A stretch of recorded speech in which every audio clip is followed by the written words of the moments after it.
You're listening to Philosophy and Pop Culture with Dr. David Kyle Johnson on WiredParish.com.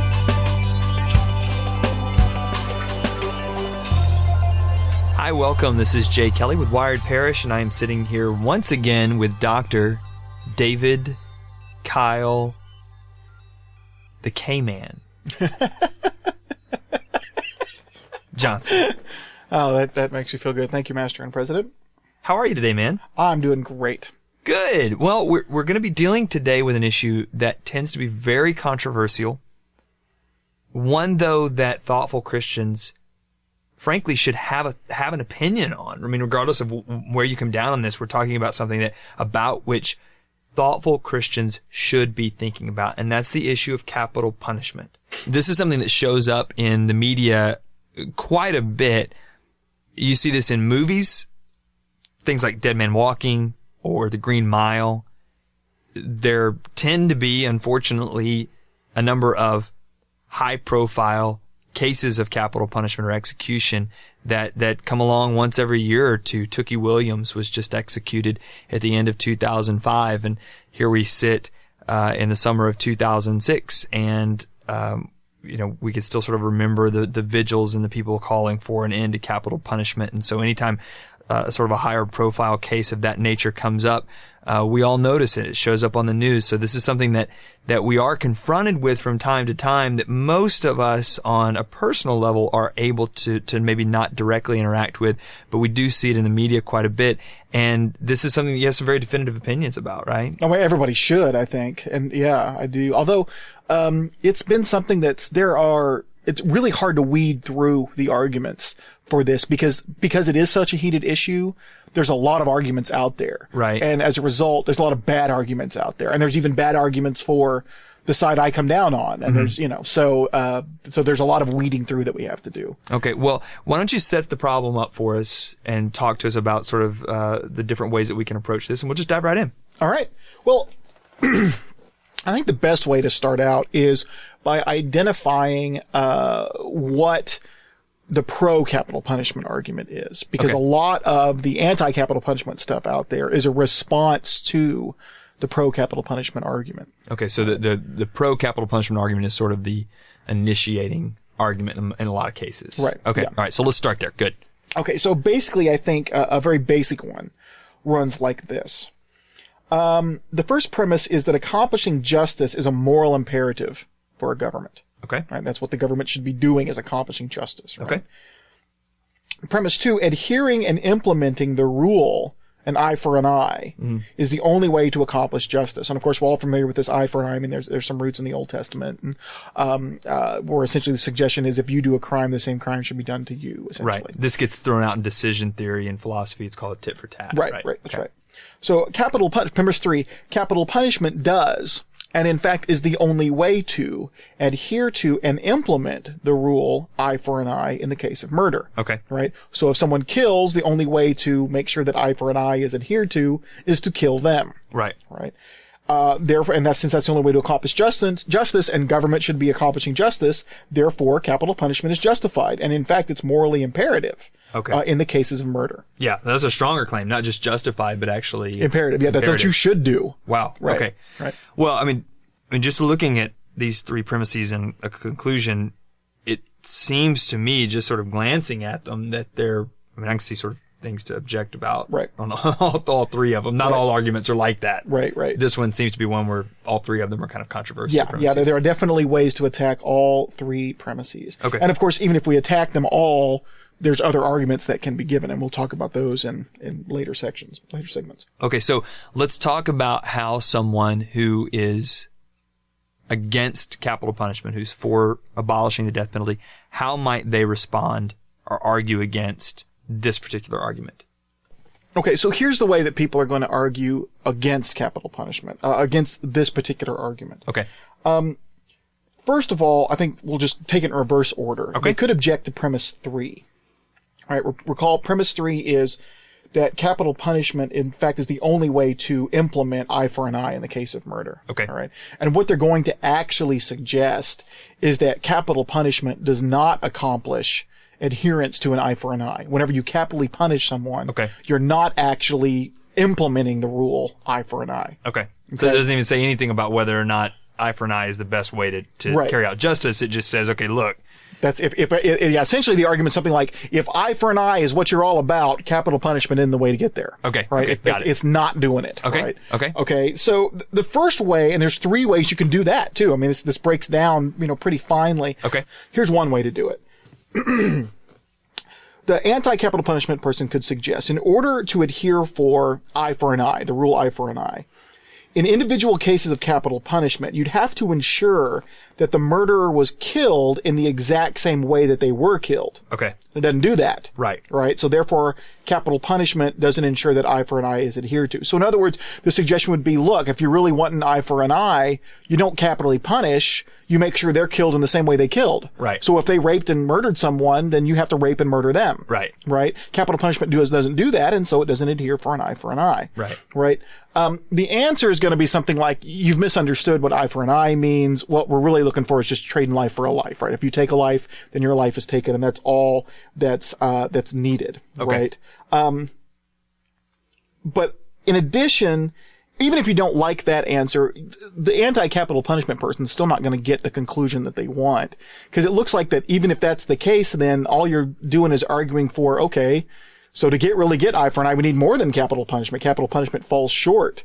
We really need to do more than that. Oh, right. And that's not what the anti-capital... Yeah, you don't want to go down that road, right? Right. You don't want the pro-capital punishment person to say, "Oh my goodness, you're right." Right. Oh my, let's amp this up. Yeah. We Right. need to start. We need to raping the rapist. Right, We right, need to start right. doing that. You don't want to do that, and Okay. and I don't think they want to do that either. Right. So,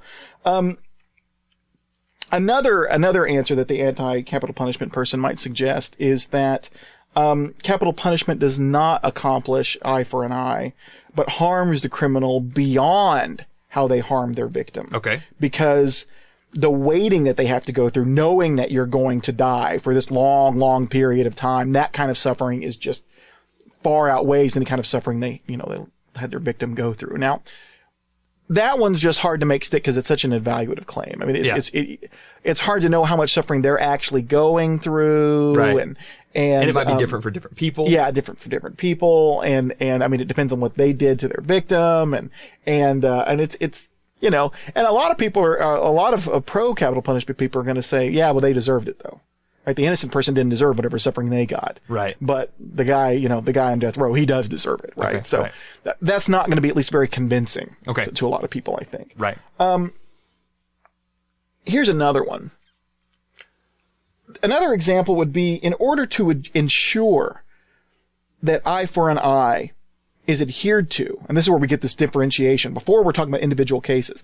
Now we're talking about the system, right? Okay, To right. make sure that an eye for an eye is adhered to by the system, Okay. then it's got to make sure that every murderer is capitally punished. Not just those who are caught. Right, not just those. No, well, I guess it would at least have to ensure that everyone who was caught. But I guess to really universally implement the rule, would have to make sure that every one of them got it. But that Okay, but at the very least, for those who are caught, it'd have to make sure that they were capitally punished. Right. Right, but it doesn't do that. Very few murderers are actually capitally punished, and as it turns out, the ones that don't aren't the ones that are really heinous murderers. They're the ones who don't have money for the right defense and that kind of stuff. Right. they're not necessarily heinous murderers. I mean, Right. Obviously, they could be, but yeah, I mean, it's not the heinousness of the crime that ends up being the reason why they were executed. In many cases, it's because Yeah, that's right. Because they didn't have They enough didn't have money for a money. good defense Right. to get them off of the capital punishment. Yeah. right, they didn't have someone telling them that if the glove doesn't fit, you must Right. acquit. Right. We might edit that out. We'll see. So, but what the answer is the answer for the pro capital punishment person is that the equivocation has led to a misunderstanding. We're not talking about the system instigating an eye for an eye, making sure that eye for an eye is adhered to globally. Okay. All we're talking about, they're going to say, is making sure that an eye for an eye is adhered to in individual cases, right? And so it need not be that the system always ensures that eye for an eye is followed. It simply is the case that when capital punishment is administered in a particular case, then eye for an eye is accomplished in that case. That's what capital punishment does. And that's what the system, so to speak, is designed to ensure. Right. It doesn't do it very well. Right. But the system is designed to ensure that when it's instituted, that it's justified. Oh, right. That's right. Right. So the fact that it's not administered uniformly does not entail that it needs to be abolished, but corrected so that it is administered uniformly. So you might have another problem here with the anti-capital punishment person comes back and says, well, capital punishment the system of capital punishment doesn't get you eye for an eye because there's people who get there's people who get life in jail instead of capitally punished, etc. So it doesn't accomplish what you think it accomplished. The pro-capital punishment person says, no, in the individual cases where it's administered, it does accomplish what I want it to accomplish. It gets you eye for an eye. It doesn't get it for everybody, but that's beside the point. The individual cases, when it's administered, it does accomplish eye for an eye in those cases, and therefore it's justified in those cases. What you've pointed out to me does not entail that capital punishment needs to be abolished, but it needs to be reformed so we get more of them. Right? We need to make sure that you've pointed out that it doesn't always get everybody. You're right. We need to make sure that it does get everybody. Right? So again, I don't think it's going to really get the anti-capital punishment person. This objection's not going to get them what they want.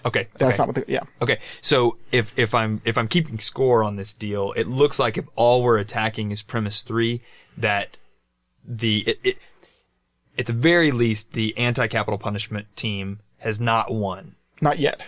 No. They've not fared nearly as well as maybe what they had hoped. Right. If their attack was simply on premise 3. Yeah. Okay. Here's what we're going to do. We're going to stop for the day. Okay. We're going to pick up again next week. We're going to look at objections to the other 2 premises.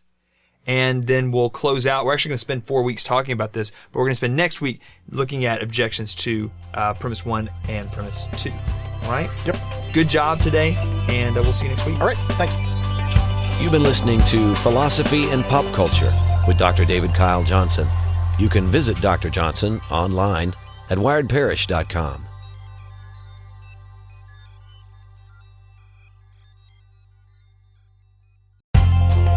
You're listening to Philosophy and Pop Culture with Dr. David Kyle Johnson on wiredparish.com.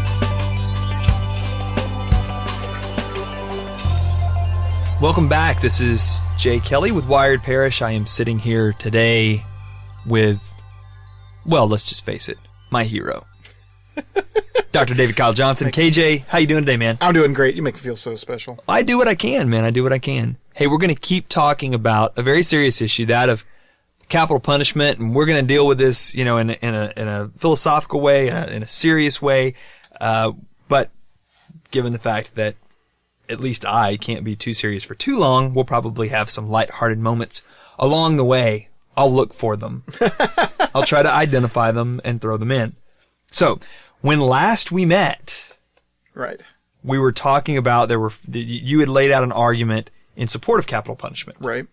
So, as I am wont to say, listeners, if you've joined us this week and haven't listened to last week, you probably want to go back and listen to last week before diving into this week, because you're kind of catching the middle of the conversation if you don't. You laid out a 3-premise argument that led to the conclusion that not only was capital punishment justified, but people were actually morally obligated to actually carry out capital punishment in terms of a government was, right? And last week we spent time objecting to the third of those 3 premises. Right. Today, what are we going to do? To object to the second and the first. We're doing this in reverse order. Yes, we're doing this in reverse order for a reason that will become apparent. Really? Because the first one will lead to, it works. Objections to the first work pretty well, and so there's going to be, that will lead to other avenues that the pro-capital punishment person might explore. So that's why we're going in reverse order. Okay, so we are right now objecting to premise 2 of the pro-capital punishment argument, and why don't you remind us exactly what that premise is? Okay, so the second premise of the argument we considered last time was that adhering to and implementing the rule eye for an eye is the only way to accomplish justice. Okay, that's the pro-capital punishment, the pro-CP, I'll shorten that. Right. The pro-CP camp says that adhering to and implementing the rule eye for an eye is in fact the only way to accomplish justice in general, and certainly in the case of murder. And so the anti-capital punishment person is going to say, no, it's not. In fact, it doesn't accomplish justice at all. Okay, right? fair enough. There's one way to object to it. Let's give it a shot. Let's see what happens. So here's the suggestion. Implementing an eye for an eye does not accomplish justice. Here's why, the anti-capital punishment person says. If it did accomplish justice, then adherence to it would accomplish justice. In other words, eye for an eye would call for an equal punishment for crime. In other words, like we talked about a little bit last time, you'd have to rape the rapist, right? They'd have to be punished in exactly the same way that their criminal activity called for. Okay. Right. Okay. Right. And if we did that, we would accomplish justice. We would accomplish eye for an eye, and that would accomplish justice.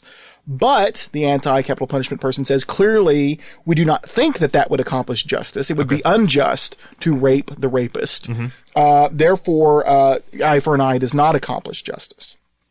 All right.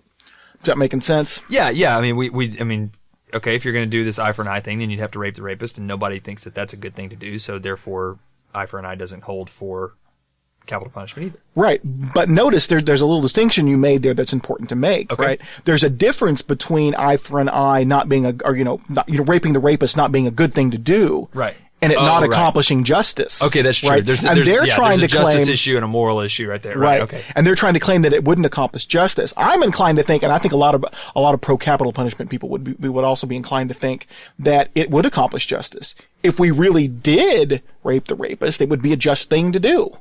I've had friends who have said that if they ever caught someone who, raped their daughter or something like that, that they would mutilate them in very specific ways. And they think that they would be accomplishing justice by doing that, right?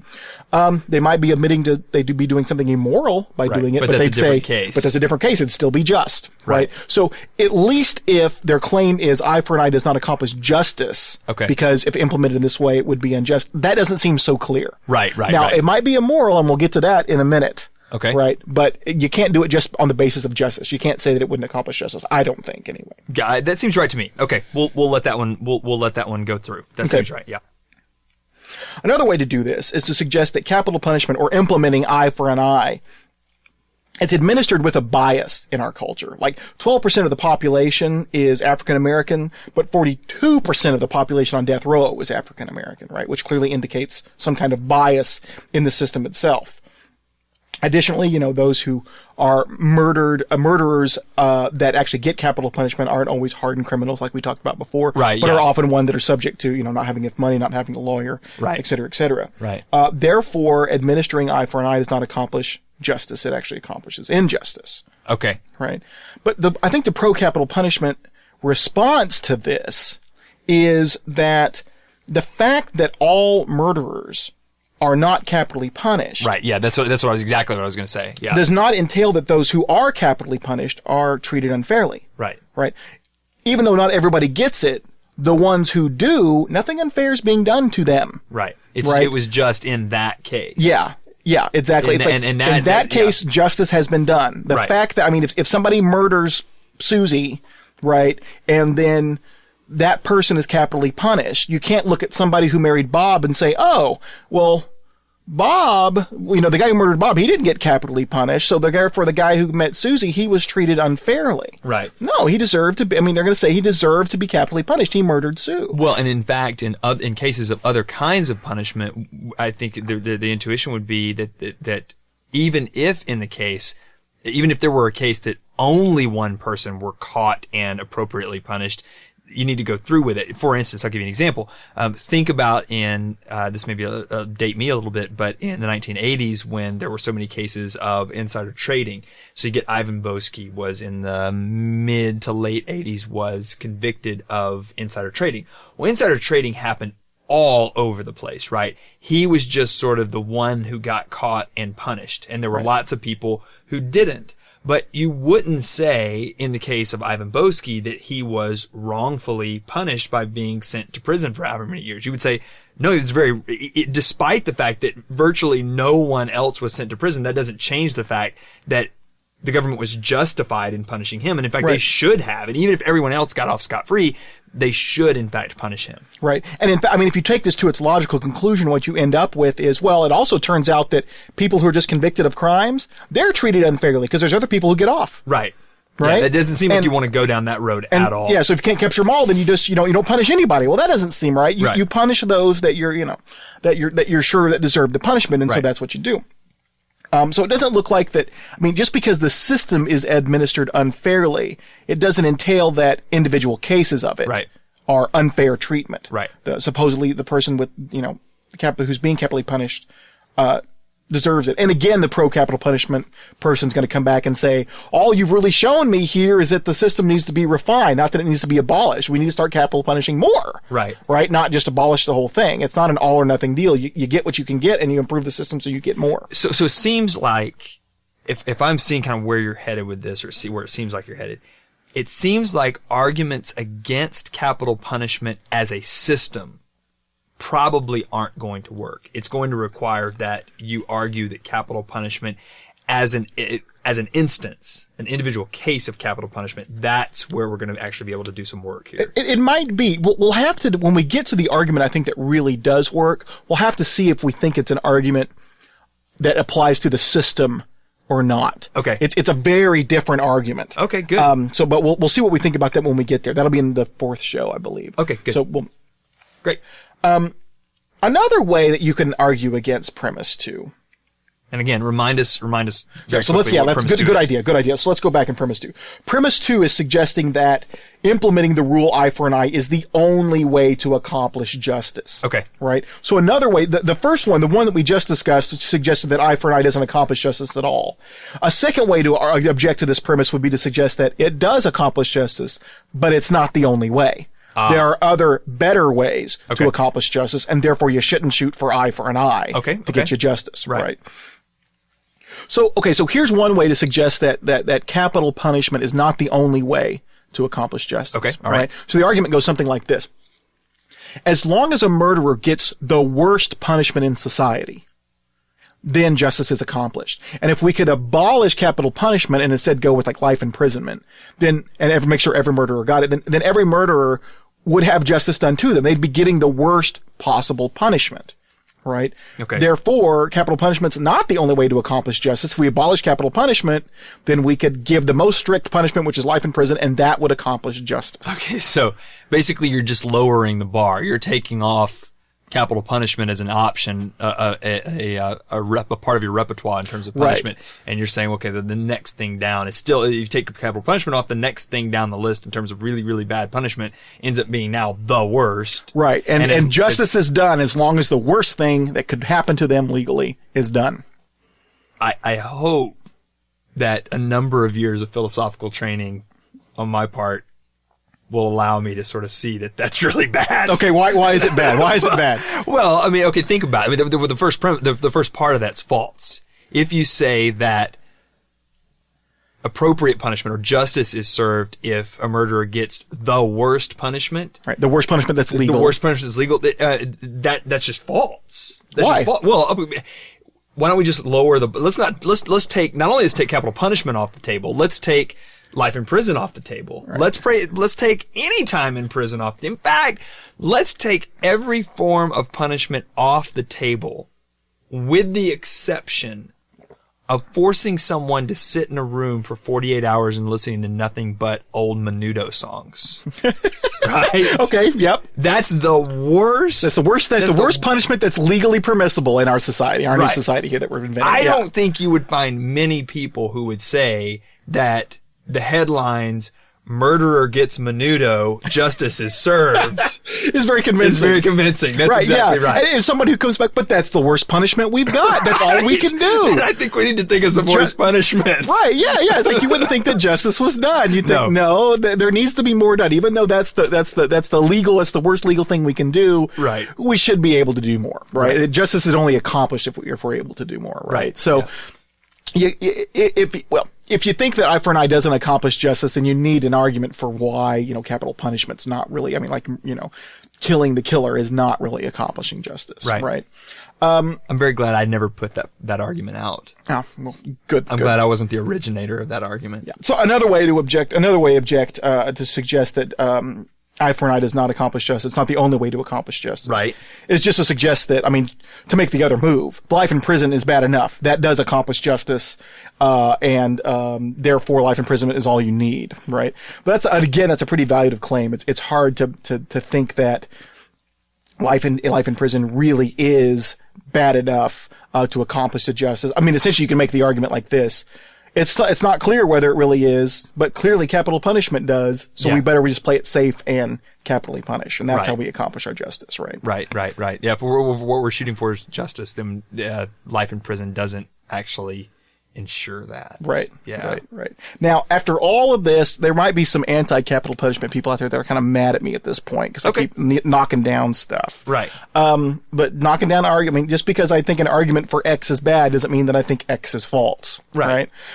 So I think here is where I think the anti-capital punishment person has got a really good argument. Here is why I think that the anti-capital punishment person needs to object to the argument that we set out in the first show and then that we've articulated. Good. You attack the first premise. Okay. All right. Tell us again what the first Let's review premise the first premise. The first premise is accomplishing justice is a moral imperative for a government. Okay. Justice is the most important thing that the government needs to be shooting for. Okay, those are two separate claims. Well, it's being a moral imperative. Right. That's what I mean by being a moral imperative. Is justice is something that you have to shoot for regardless of consequence, regardless of anything else. Being a moral imperative just means that you've got to do it regardless. That's what it means. Well, that's why I intend for it to mean. But you could have conflicting moral imperatives. Yeah, you might have conflicting moral imperatives. If you do, you got a real problem. And now we're doing Kant. So right. Now we're But fair enough. I'm with you now. But the suggestion is that justice is the most important thing. Nothing trumps it. Okay. Right. And so clearly, what the objection's going to be is there is stuff that trumps it. Okay. In a nutshell, that's what the objection's going to be. Okay. Right? Good. So, in other words, there are morally obligatory things for a government to do that accomplish justice. Even if capital punishment accomplishes justice, there are other moral considerations that outweigh accomplishing justice.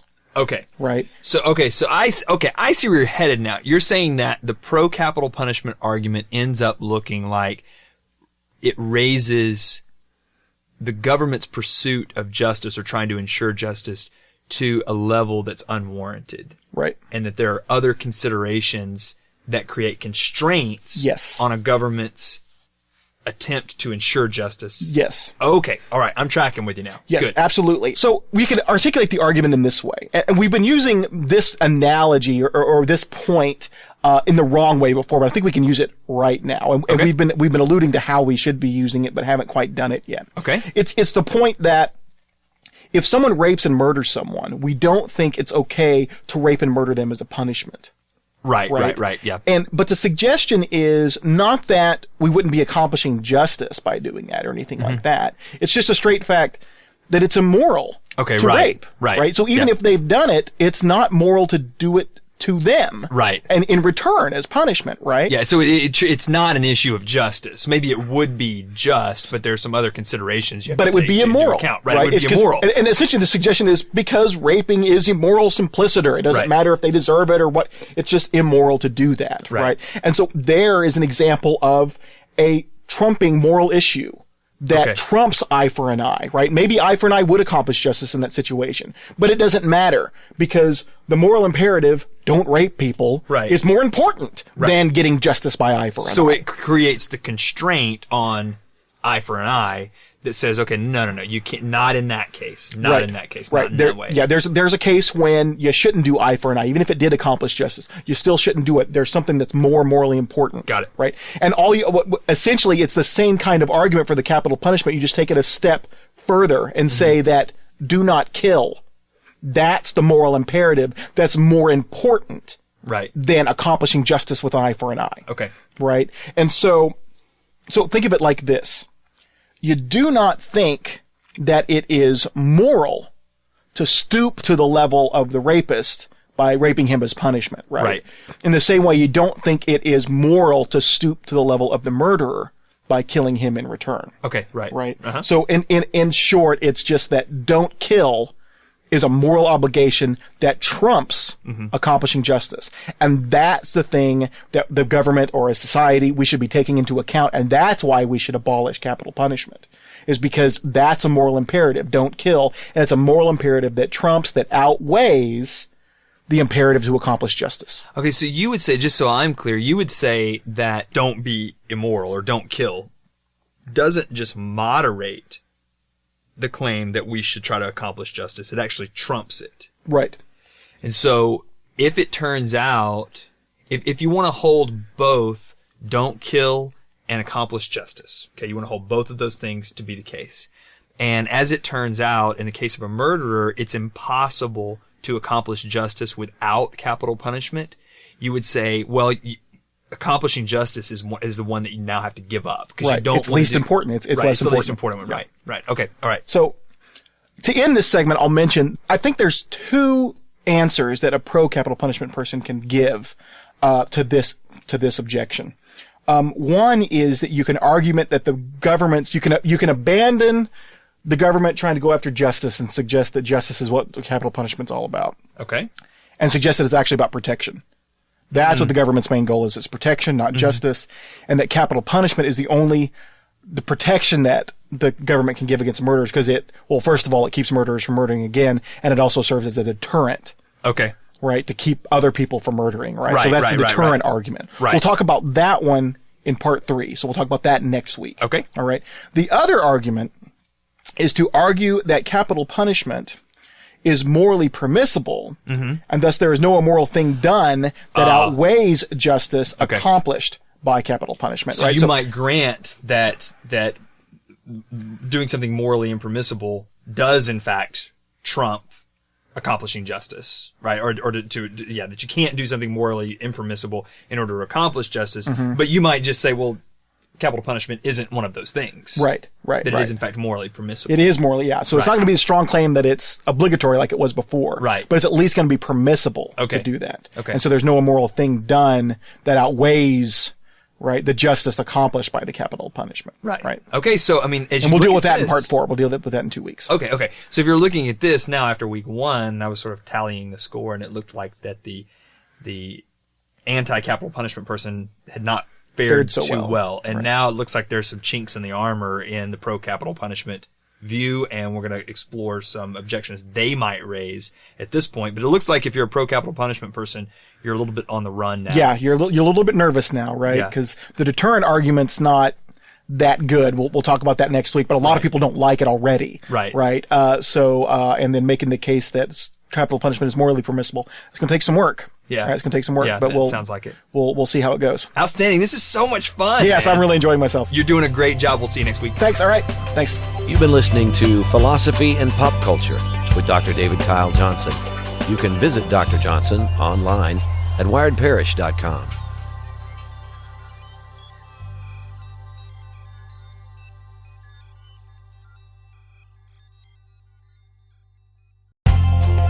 You're listening to Philosophy and Pop Culture with Dr. David Kyle Johnson on wiredparish.com. Hi, welcome back. This is Jay Kelly with Wired Parish. I am here, as always, with Dr. David Kyle Johnson. KJ, how are we doing today? I'm doing great, Master President. How are you today? Man, I am quite dandy. We are in the middle of, we're in week 3 of 4, of a discussion of capital punishment. Right. Now, what I think would be helpful is if you maybe give us a little bit of a review, and then from that review, kind of tell us where we're headed this week. All right. In a nutshell, what we've seen so far, and my take on all of this is, if you're going to argue if you're going to argue against capital punishment for the anti-capital position, you can't do it by trying to point at the principle eye for an eye and suggest that it's inadequate to accomplish justice, that justice isn't accomplished by capital punishment or anything like that, because it seems very clear to me at least that there's at least some kind of justice being accomplished when you quote unquote get what you deserve. Right. If you're murdering someone and then you end up being murdered in return, you think that there's some kind of justice that's happening there. So it seems to me that if you want to argue against capital punishment, you don't want to try to climb that hill. Right. Yeah. That's the wrong hill to try to climb. Right.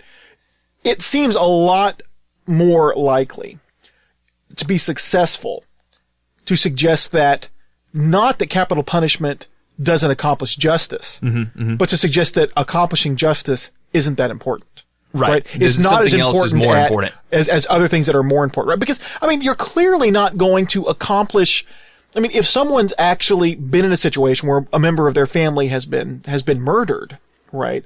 You got to, like you said, it's a big hill to climb to try to convince them that justice is not accomplished by capitally punishing the murderer of their family, right? Right, yeah. And they're screaming for it, right? And there's a lot of emotion involved there, and they really want that to happen, and they feel like they want justice to be done. Right. Right? But, I mean, the appropriate thing for the anti-capital punishment person to say is that, well, I'll grant you that, quote unquote justice would be done, but that's not all we're concerned about here. There's other things to be concerned about, and that's some trumping moral issues, like it's more important to not kill than to accomplish justice. Right now, a weak part of the argument might be, where's your argument for don't kill? Why is that so much more important, right? And so there's some argumentation to be done there, but it at least seems plausible to suggest that not killing is something that's more important than accomplishing justice. Yeah. So, but where we're going to head today is we're going to talk about a pro-capital punishment argument, those who support the death penalty, to counter the argument, the anti-capital punishment argument, which suggests that there are things that are more important than justice. And they're going to actually grant that there are things more important than justice, but only capital punishment can accomplish those things. So that's where we're headed. Okay. All right. Great. Well, walk us through. I know we're going to deal with one of them today. We're going to deal with the other one next week. Walk us through the first one today. All right. So there's the argument here, the way to answer the anti-capital punishment argument is essentially it's an argument from deterrence. The suggestion is that the government's main goal is not accomplishing justice. What they'll argue actually is the government's main goal is protection, protection of its public, protection of its people. And then they'll add that capital punishment is required for the public protection. Not only does it keep murderers from murdering again, but it deters would-be murderers from murdering, right? That being the case, capital punishment is actually morally obligatory. It's the only way that the government can protect in the best way possible, which is what it's supposed to be doing. Okay, so now we're back to the pro-CP view. Right. That it's not just permissible, but it's actually morally obligatory. Right, because it's a deterrent. Right. Because it's a deterrent. So that's not only justifies it, but it makes it obligatory because it should be deterred. Okay. The government ought to be deterring it, right? Okay, but, I mean, so much has been made in the media, at least from my view, on that particular issue, and you kind of have a hard time defending the claim that capital punishment is in fact a deterrent. Yes, that's why a lot of people don't like this argument. I mean, we'll just call it the deterrent argument, right? But a lot of people don't like the deterrent argument because for a number of reasons. I mean, besides it's one of the just kind of the basic ways to point a problem.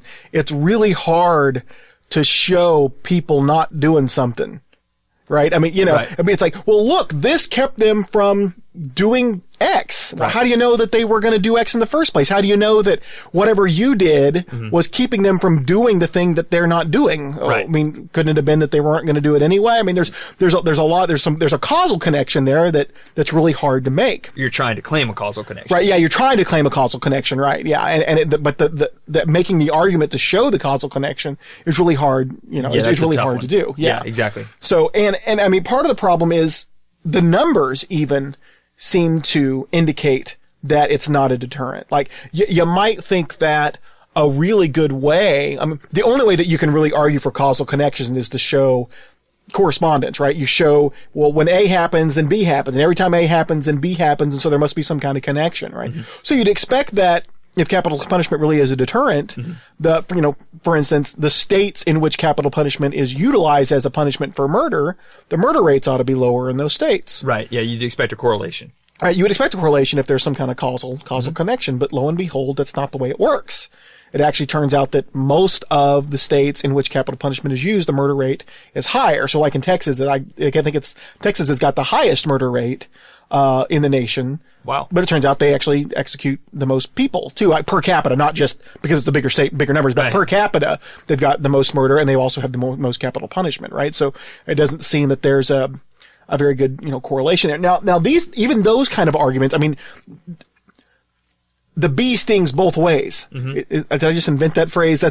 I don't think the bee does sting both ways. Never heard of a bee stinging both ways. See, what would sting both ways?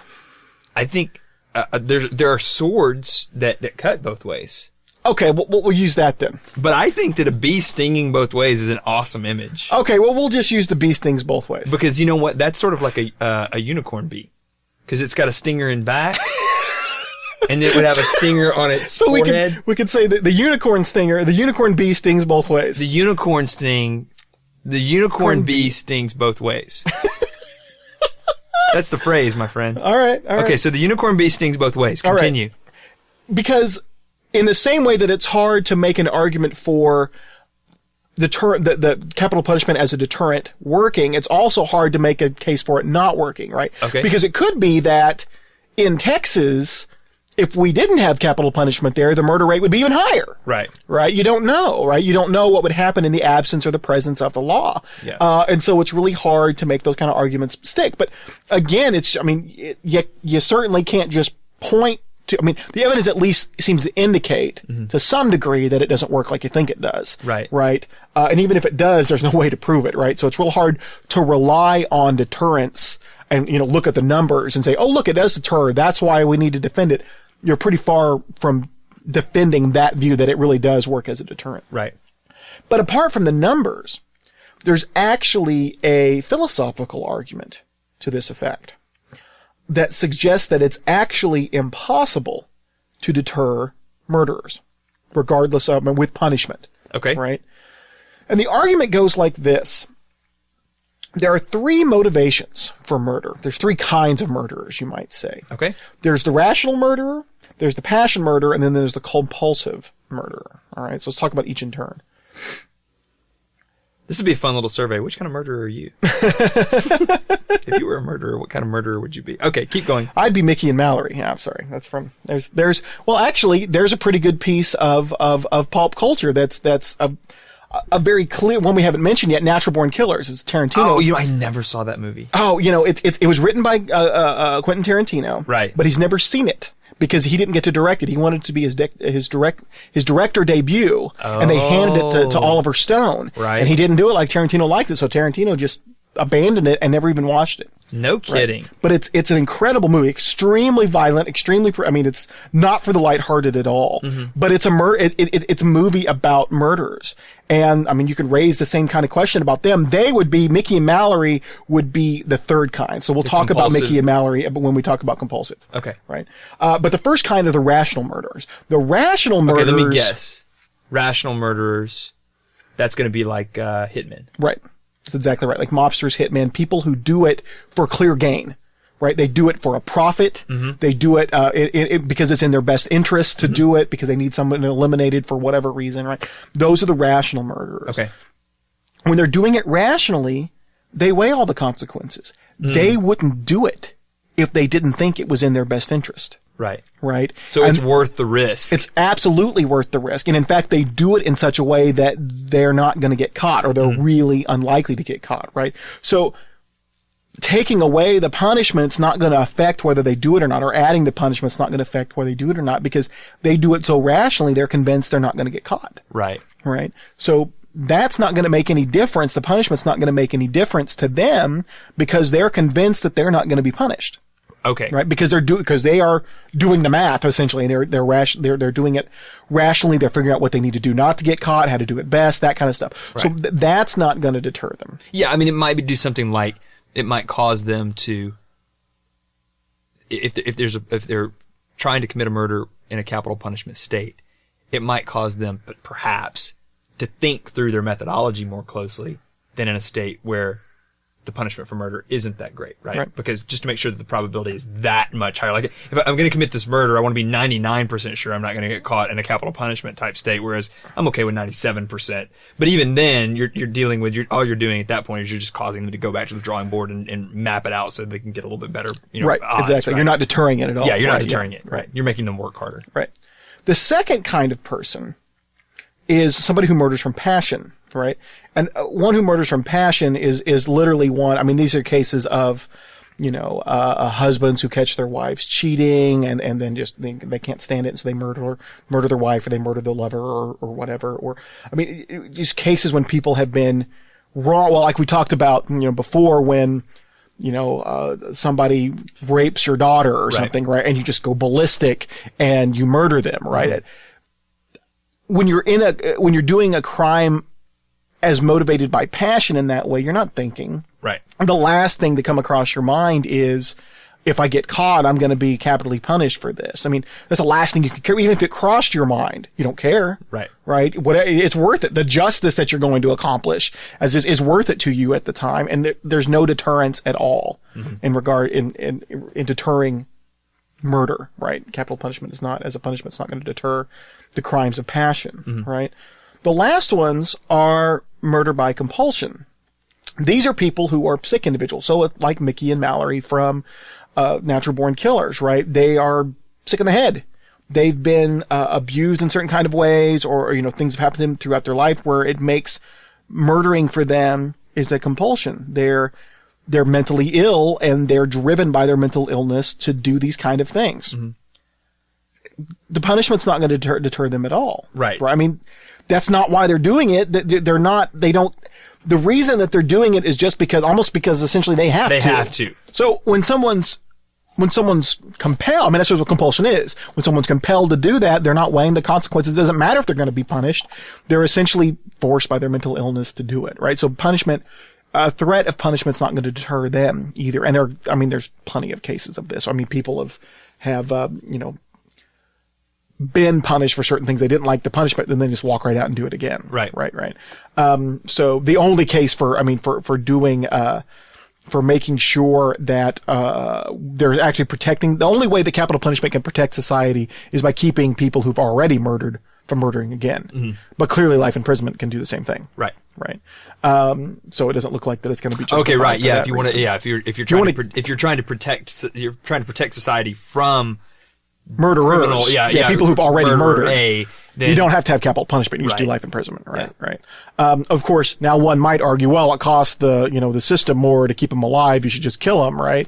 But it's pretty cold-hearted. I mean, that's not a train I want to get on. Right. Yeah, and a lot of people don't. I mean, because you're literally saying that money's more important than a life, right? In that case, and of course, there's also other people who will argue that the appeals process that people go through whenever they're being capitally punished is actually more expensive. Like we have to foot the bill for all the lawyers and stuff like that. And so it actually turns out to be more expensive than just putting them up in prison for the rest of their life. But I don't know. I don't have the numbers or anything to tell you about that. I just know that if you think that spending the money to put them in prison for the rest of their life,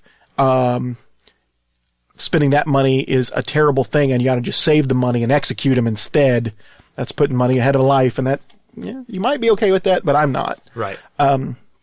So tell me, where does this leave us? So this was an objection from the pro capital punishment crowd. Right. And they're saying that, no, you need capital punishment for protection because it's a deterrent, right? But in my opinion, at least, there's not a very good case for it being a deterrent. That's a pretty hard case to make. So if the pro capital punishment person wants to make that argument, if the pro capital punishment wants to defend their position, I don't think deterrent's the way to go. Okay, right. I think there's better ways to go for the pro capital punishment person. Okay. There's a better argument for that, and we'll talk about that next week.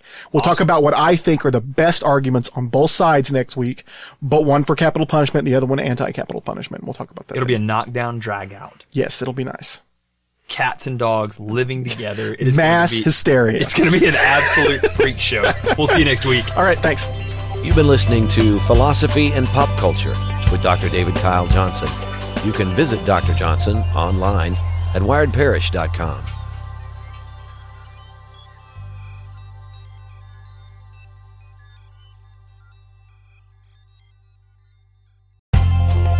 You're listening to Philosophy and Pop Culture with Dr. David Kyle Johnson on wiredparish.com.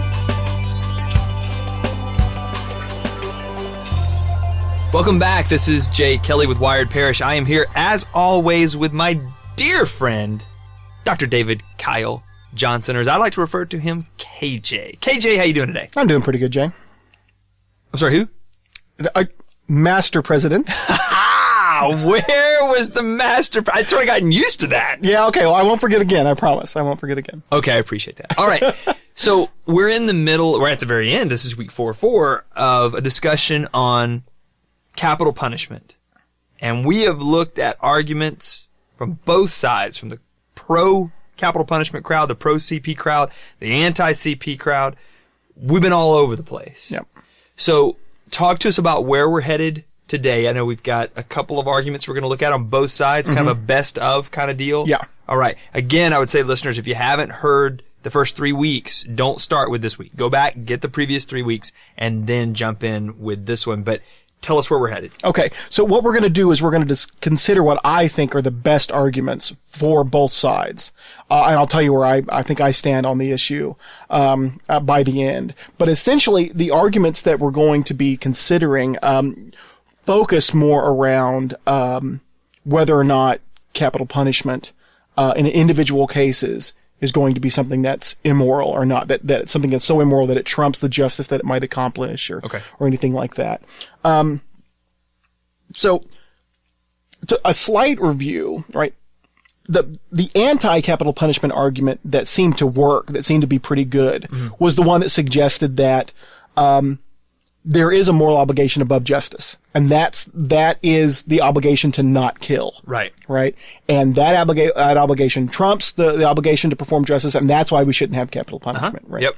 Now, we mentioned that there's a little bit of weakness here, though, because there's no argument for why don't kill trumps justice. Right. Yeah, you have to have an argument for that. Right. And we haven't really seen one yet. Right. And so what the pro-capital punishment person's going to do is argue that, in fact, there is no such obligation to not kill. Okay. And as a result, it doesn't, that moral obligation doesn't trump the obligation to carry out justice. Right.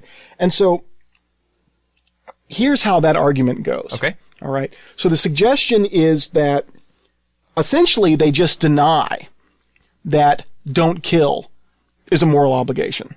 That's what they're going to deny. Now, as a kind of a side note, this is important as Christians in general, we have moral convictions about killing, right? But it's not so clear exactly what all those moral convictions come out to. I mean, is it okay to kill in war? Something we'll talk about in a later show. Is it okay to kill in regards to capital punishment? Is it okay to kill in defense? Is it okay to kill, for protection? I mean, there's all these different, questions that need to be answered, right? And there's a lot of Christians who suggest that it is just don't kill.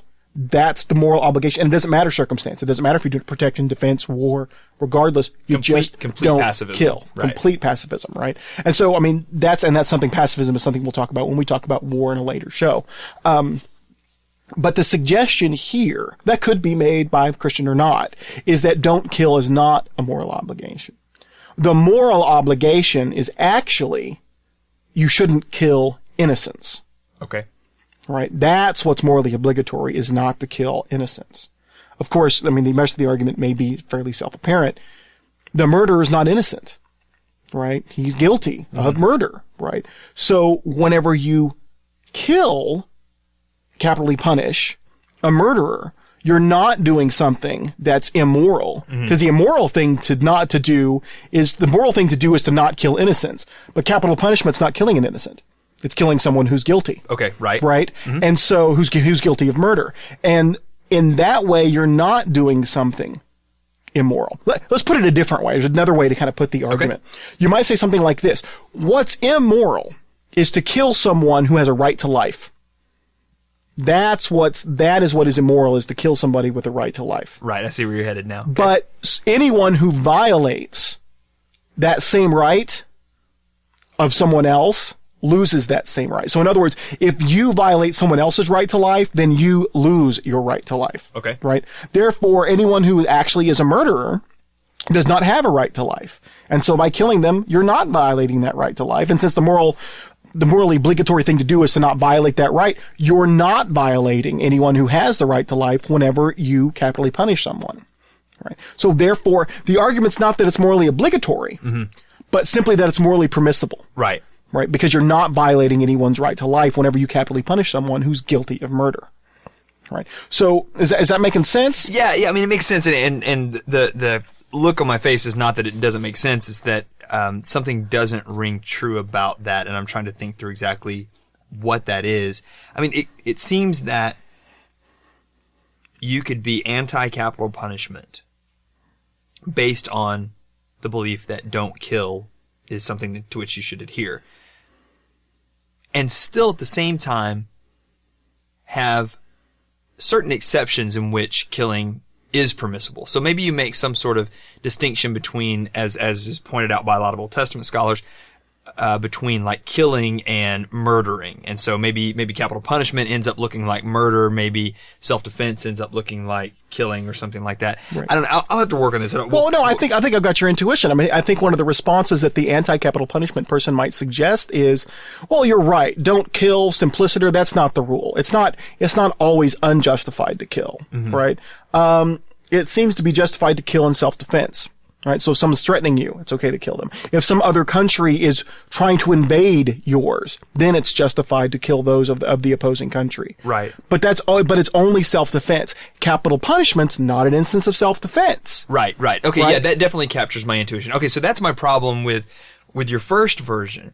My second version is, okay, so you said it's only wrong to kill those who have the right to life. And so if you kill someone, if you take someone else's right to life, you forfeit your own. But the problem with that is that there's been no argument as to why a human being has a right to life in the first place. Okay? And so if it turns out that my right to life is based on something like, let's say, rationality, or let's say if I want to be theological because I was made in the image of God, and that might cash out to rationality perhaps, but all of these sorts of things where there are reasons why I have a right to life in the first place, then it might be the case, and I haven't thought through this, but it might be the case that even murdering someone does not cause me to forfeit the right to life, because the things that granted me my right to life to begin with haven't in fact changed. Right. Yeah, they're still there, right? If you have a right to life because you're rational, you're still rational even after you murder, and so you've still got that right. Absolutely. And if you're right, if this argument wouldn't go through in that case, right? But we've identified exactly where you got to go to counter this argument, which is I think what we need to do. Okay. I guess I'm kind of playing my hand on where I come down on this Right. issue. Oh, yeah, absolutely. That's fine. That's fine. Yeah. But I actually argue that even if you grant this argument, even if it is, even if you're not violating anyone's right to life by capitally punishing them, even if they deserve it and it's morally permissible, quote unquote, in that way, there's still arguments against capital punishment that can be defended successfully, I think. And do we get to hear those? Yes, we do. Right on. So here's a couple versions of the anti-capital punishment argument. I'll go with the weaker version that's got an answer, then I'll go with I think was what the stronger version is. The weaker version is this.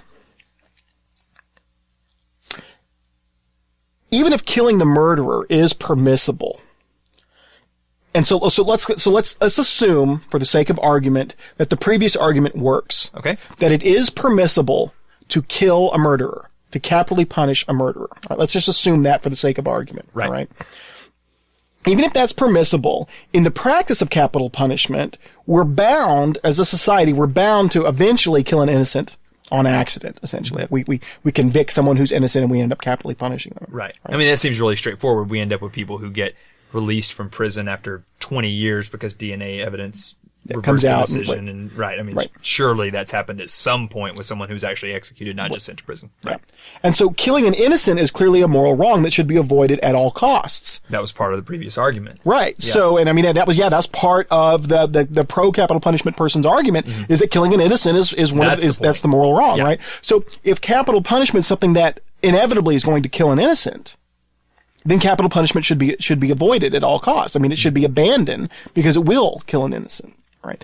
Now, putting it that way leaves it open to, it relies on the fact that, eventually it's going to kill an innocent. And we'll just assume that seems fairly straightforward, that given the number of people, eventually we would end up killing someone innocent if we haven't already. Right. But, the answer, the pro-capital punishment answer is going to be something like, there's actually exceptions to this. Killing innocents is a natural consequence of many human endeavors. Right. Okay. Right? We all drive cars all the time, right? Driving cars ends up killing innocent people, but we don't abandon that human endeavor, right? Constructing buildings results in the death of innocent people, but again, we don't abandon that endeavor. Okay, but wait a minute. When someone dies in a car accident, that was in fact an accident. Right. When someone dies via execution, that was like intentional. Yeah, it was a certain kind of accident. Like we accidentally found them guilty when they weren't. Right, but there's a different kind of accident. The accident wasn't oh, I accidentally killed them. The accident was I accidentally found them guilty. Right. And that's a different deal. Right. That's exactly right. So it doesn't seem that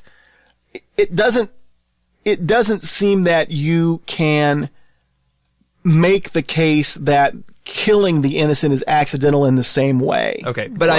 I see where you're headed. I mean, there may be Right. some traction that you could pick up there. Right. I We mean, don't abandon those practices just because people get killed. Right. And so, and so in the same way, we shouldn't abandon capital punishment because it's a general human practice that does end up in innocent, lives being taken every now and again.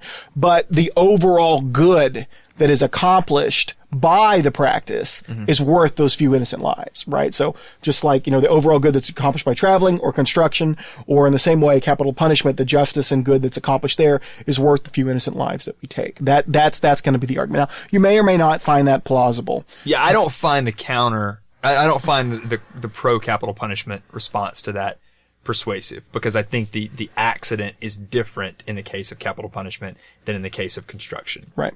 Yeah, absolutely. And that's a perfectly legitimate position to take, I think. So if you want to stop there, I think you can, if you want to. I don't want to, because apparently you have even like a better argument. So I want to hear that one. I think this is the best, the best anti-capital punishment argument out there, I think. And it essentially goes something like this. It's essentially a reductio against capital punishment. And a reductio for is... the 95% of people who aren't familiar with philosophy who are listening to this, tell us what a reductio is. A reductio is essentially you assume the truth of whatever you're trying to refute. You say, well, I want to argue to not X, whatever X is, right? So that all bananas are orange. Right. So all bananas are oranges, right? We're going to argue to the falsity of that. So you assume that all bananas are oranges, and then you see what follows out of that assumption. Right. And then you get something that's clearly false. Or sometimes even if you're doing it really good, you get a contradiction at the end that can't be true. Right. And therefore you conclude that the original assumption must be false. Right. So that's what we're going to do with this. We're going to take an assumption of the pro-capital punishment people, the pro-capital punishment arguers, and show that something clearly false. Okay. Follows. And I will say, I mean, I know that most of our listeners are not formally trained in philosophy, just have an interest in it, which is a wonderful thing. But one of the greatest joys in philosophy is constructing a reductio that works. Yes. That's just the most amazing thing in the world. Right. Because they essentially take this kind of form. There's a certain satisfaction with them. It's like, so you say you believe A, right? Well, if A, then B, right? And if B, then C, right? Well, if C, then D, right? Well, I guess. But you don't think D, do you? No. Well, then you better not think A, right? So there's a certain satisfaction with that, right? So, and I don't, I think it's a pretty good reductio, and there might be some answers that can come to it. But here's how the argument goes. The pro-capital punishment person assumes that taking an innocent life that's the most morally heinous thing to do, right? Anyone who takes an innocent life is responsible for taking an innocent life, takes part in taking an innocent life, anything like that, takes some kind of part in taking an innocent life. Okay. Their life is forfeit, right? Their life should be taken in return, right? But the practice of capital punishment is inevitably going to take an innocent life. More than likely already has. If it already has, but even if it hasn't, it's going to if we keep practicing it, right? Which means that anyone who supports the practice of capital punishment, whether it be through, direct verbal support or even financial support as a taxpayer, anybody who takes part in that has taken part in the taking of an innocent life. And therefore, by the assumption of, by the first assumption, their life is therefore forfeit. Right? So even when you take one innocent life, you're responsible. If you support capital punishment in any way, you're responsible for the taking of an innocent life, and therefore you should be killed as well. And in fact, since essentially everyone supports the government, through taxes or whatever, everyone's responsible on some level for the taking of an innocent life, and it looks like everybody ought to be killed, right? Right. But there's your D, right? You don't think that, do you? You don't think everybody ought to be killed, right? So it doesn't look like you shouldn't think that anyone who takes part in the killing of an innocent life should be in turn killed. You ought to reject that premise and think that, well, Maybe they shouldn't. Maybe it's not morally obligatory. Maybe it's not morally permissible Right. to take someone's life who's taken someone else's. Yeah, I mean, and we talked about this. Actually, I'd forgotten that this was actually the argument that you were going to give. So we talked about this over lunch back a couple of weeks ago. And one of the things that I brought up then was that, well, okay, it doesn't seem right to say that just because I played a role in the killing of an innocent, i.e., I paid taxes to the government that found them guilty and then had them killed, that I too should then be killed. I mean, it doesn't seem that I'm morally culpable to that degree. Okay, but it does seem the case that there are a whole bunch of people who would be involved in certainly the United States legal system, justice system, who would in fact have a significant hand in person X who's executed actually being executed. So maybe it was a bad lawyer, and maybe that lawyer wasn't just bad, but maybe that lawyer was like intentionally bad, right? Or maybe they just intentionally didn't do a good job, or they weren't intentionally trying to get the person convicted, but they weren't trying very hard to save this person's life. And so all sorts of people along the way there who could in fact be said to have had a significant role in the death of this person, or the Death of the innocent person. The death right? of the innocent person. So yeah, I mean, it seems like you could have a long, maybe if not the entire country. You at least don't think all of those people should be killed. No. Right. And No. so you end up with a successful reductio anyway. Yeah, it doesn't. Because, I guess that's where I was headed. It doesn't have to be all 300 million people in the United States or whatever it ends Right. up being. It could still, even if it's a list of 5 or 6 people that we could legitimately say had a hand in the wrongful killing of this innocent person. We don't want to say that they have a Right. that they should be killed, That that they should be capitally right? Yeah, we punished don't as want to say well, that right. they should be killed, right? right. Right. Yeah. So yeah, maybe it's not. Maybe I think you found other arguments more convincing than I find that one. But I think we both come down on a kind of anti-capital punishment stand. Yeah, I mean, at the very least, let's just say that none of these arguments, in your mind, are knockdown arguments against capital punishment, right? You don't sit at the end of this 4 weeks and say, oh my goodness, this is exactly right. I have to reject capital punishment outright. Even if you're not persuaded completely, it seems pretty clear to me that enough doubt is raised about the legitimacy of capital punishment to say, until we've had time to sort of think through this and come to some final conclusions, until we deal with these doubts, we should have a moratorium on capital punishment. Because the risk of screwing it up, if these arguments against capital punishment turn out to be true, the risk of screwing it up is way too great to continue the practice. Right. I mean, essentially, somebody might come back and say, well, you're risking being wrong too if they should be capital punished. But it seems that this mistake, he shouldn't have been killed, and we did. Mm-hmm. It's a lot bigger mistake than he should have been killed, but we didn't. Right. That seems to be a bigger mistake, right? Well, and it also seems that the weakest parts of the pro-capital punishment argument are the ones that try to make the claim that capital punishment is morally obligatory, right? And so twice in the last 4 weeks, we've seen the pro-capital punishment argument back off from morally obligatory to morally permissible. Right. And I think clearly that's a stronger argument to argue that it is morally permissible. I think it is a stronger argument, but I don't think it's foolproof. I think there's arguments showing that it wouldn't be morally permissible. Right, but if it's the case that they want to back, the pro-capital punishment crowd wants to back off the morally obligatory claim, then you don't have a leg to stand on in saying that, we should have, that it would be a bad thing to come to the end and figure out that, well, we should have killed this person and we didn't. Right. That's not nearly as big a mistake. I guess I was just backing you up on it. Right. That's not nearly as big a mistake as we shouldn't have killed this person and we did. Right. That seems right to me. And, and it's hard. There's probably someone listening to this somewhere who's actually had a case where someone's been murdered